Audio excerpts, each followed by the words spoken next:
Lihat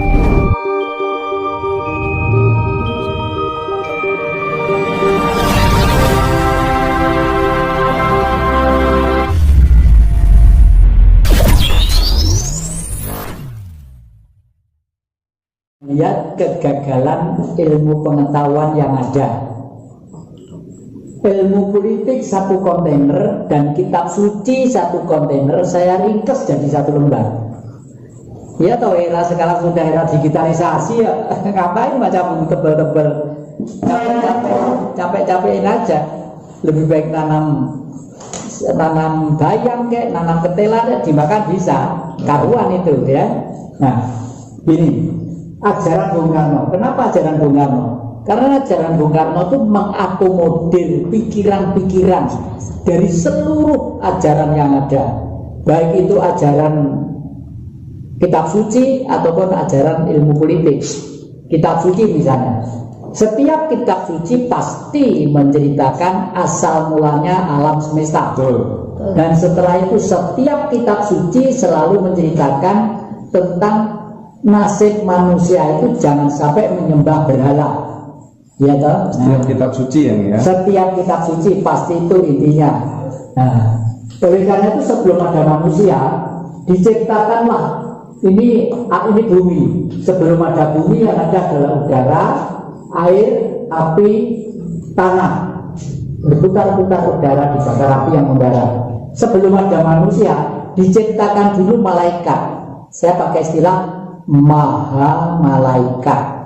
Karena maha malaikat itu tugasnya ada yang menjaga api, ada yang menjaga air, ada yang menjaga angin, dan lain sebagainya, dan lain sebagainya. Misalnya si Jawa karena betul-betul menganggap bahwa air merupakan satu wujud dari kemurahan yang maha kuasa sendiri, maka dari itu orang Jawa mempunyai kebiasaan sering segagap atau sering ngebom bakar dupa di pantai selatan. Dan Bung Karno punya tempat di mana-mana, di kamar-kamar khusus, misalnya di Bali, kamar nomor ini, di Pelabuhan Ratu, kamar nomor ini, kamar ini, selalu ada, karena menyatukan diri dengan makrokosmos, dengan air yang gelombangnya besar, dan itu gaya elektronnya, ya, kekuatan elektronnya tinggi. Jadi si Jawa itu kan intelek. Nah, oleh karena itu setelah bumi terpenuhi untuk kehidupan manusia, ada tumbuh-tumbuhan, lalu mulai binatang, mulai ada renek-renek dan sebagainya. Ini dilahirkanlah manusia yang sejati. Saya pakai istilah sejati karena nafsunya, terus ini tanahnya, airnya, apinya, udaranya itu seimbang. Dan yang di tengah itu buat titik itu Tuhan. Di tengah-tengah otak kita. Nah, otak kita tugas otak itu harus menata ini. Otak ini, saya senang buat rumah yang gini-gini gede. Di rumah saya di Malang gede, macam-macam kayak keraton. Tapi waktu saya membeli semen, waktu saya membeli cat, nipu orang atau tidak? Ya, mencuri atau tidak? Itu tidak boleh. Jangan dipikir itu nanti tidak ada dampaknya, tetap ada, karena sebenarnya pada waktu kita berbuat non manusiawi itu dampaknya adalah terhimpun di dalam tubuh kita, akhirnya menutup sang jiwa tadi itu. Nah, setelah ada manusia, baru ada yang namanya nabi. Nabi itu istilahnya pemimpin. Setiap gerombolan orang pasti dipimpin salah seorang. Misalnya dari kesini siapa ngordinir? Oh yang ngordinir misalnya Mas Hendra aja. Nah, bagian nanti kalau beli teh, beli kopi, neng warung apa bendara nih, iki misalnya gitu ya, itu melayani gitu ya. Setelah ada nabi ada rasul. Rasul itu adalah orang-orang terpilih, tapi tidak sebesar nabi. Biasanya dalam lingkungan kecil selalu ada rasul. Karena dalam lingkungan kecil pun ada seseorang yang harus menjaga kewibawaan di Karicaman itu. Nah, setelah itu semua dimodernisir oleh Bung Karno. Ilmu ini namanya marhainisme. Marhain itu manusia yang menderita, bukan karena miskin, bukan karena malas, bukan karena bodoh, tapi menderita karena sistem. Ajarannya materialisme. Akhirnya tahun 1927 di Bandung Selatan. Akhirnya pada waktu Indonesia sudah akan menyampaikan kemerdekaannya, Bung Karno itu dimohon untuk bisa pidato. Bung Karno sebelumnya juga datang ke Mendiang Hasyim Asy'ari, ke Romo Pastur segala macam, semuanya tokoh-tokoh lama itu. Bung Karno akhirnya membuat kesimpulan, adalah kita harus mempunyai fondamen dasar di negara ini yang tegas, yaitu 5, menjadi Pancasila. Semula Marxisme isinya 3, ya, religius, manusiawi, dinamis. Jadi orang Indonesia sebenarnya sregep, rajin bekerja, bukan orang malas. Ya, religius, semua yang dikerjakan itu selalu sumarah atau pasrah terhadap Sang Maha Kuasa. Disebut religius. Manusiawi, karena dia bekerja itu untuk menghidupi anaknya, keluarganya, besok masa besarnya, itu kan masuk manusiawi banget, ya, manusiawi banget. Lalu dinamis artinya pantang menyerah, tidak mau istirahat, terus ada yang dikerjakan. Nah, ini akan menimbulkan tata kehidupan yang adil dan beradab. Kalau ikut Tuhan jalannya ini, kalau ikut setan jalannya ini. Kenapa kalau ikut setan jalannya ini? Pada waktu malaikat diciptakan, itu malaikat itu ada yang nakal, ada yang tidak. Kalau yang tidak nakal itu membantu manusia sesuai dengan fungsinya, yang nakal itu akhirnya karena malaikat itu terdiri dari api dan udara aja, tanah dan anunya tidak ada, dan airnya. Jadi makanya tidak bisa dilihat dari ini. Nah, karena malaikat itu sebagian itu ada yang tidak mau sujud ke manusia, akhirnya malaikat itu mempengaruhi manusia-manusia yang semestinya seperti ini menjadi ini. Ingin kekuasaannya itu ekspansi sebesar-besarnya, ingin yang mewah-mewah segala macam, tapi keberanian untuk sucinya sedikit. Ini adalah orang kapitalis, ya. Kapital itu modal, S itu orangnya. Kapitalisme itu adalah pahamnya.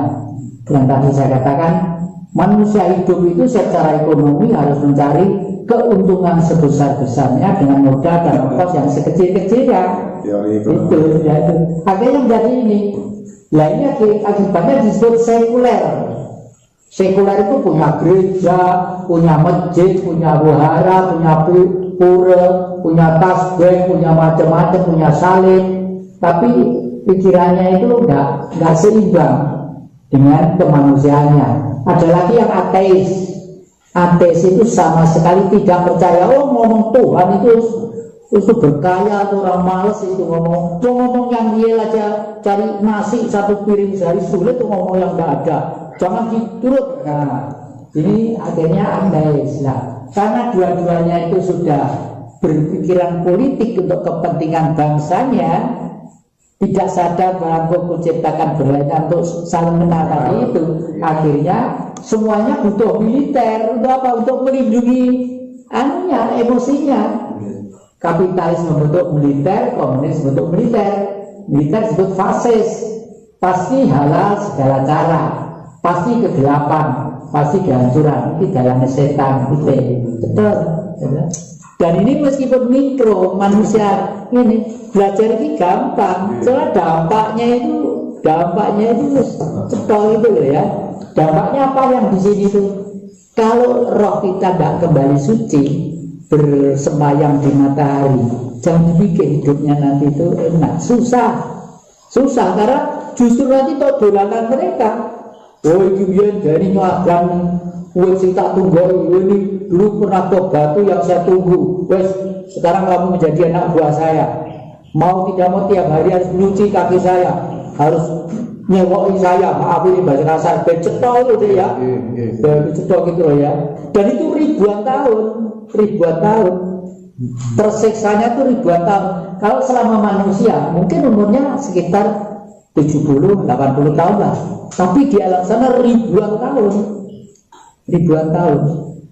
Ini.